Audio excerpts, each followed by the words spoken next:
1968 മുതൽ 4 വർഷം പൂനെ ഫിലിം ഇൻസ്റ്റിറ്റ്യൂട്ടിൽ തിരക്കഥയെപ്പറ്റി പഠിപ്പിക്കാനുള്ള ഫാക്കൽറ്റിയായിരുന്നു എം.ടി. വാസുദേവൻ നായർ.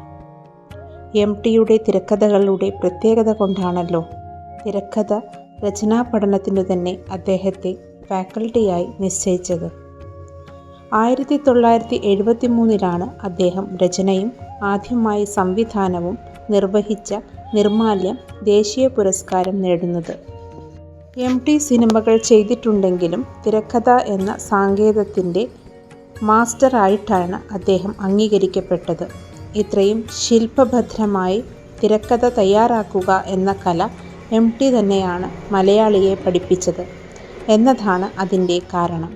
എം.ടി അടിസ്ഥാനപരമായി ഒരു കഥ പറച്ചിലുകാരനാണ്.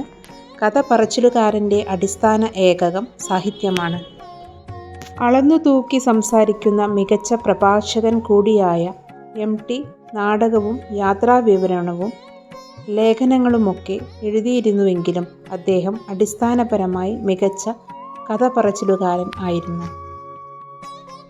എസ്. ജയചന്ദ്രൻ നായർ എന്ന പത്രാധിപർ വിട പറയുമ്പോൾ മലയാളി വായനക്കാരെയും എഴുത്തുകാരെയും ഒരുപോലെ സർഗാത്മകമായി സ്വാധീനിച്ച എഡിറ്ററുടെ വിട പറയൽ കൂടിയാണ്. എം.ടിയെ ഏറ്റവും ഇഷ്ടപ്പെട്ട എഡിറ്ററായിരുന്നു അദ്ദേഹം.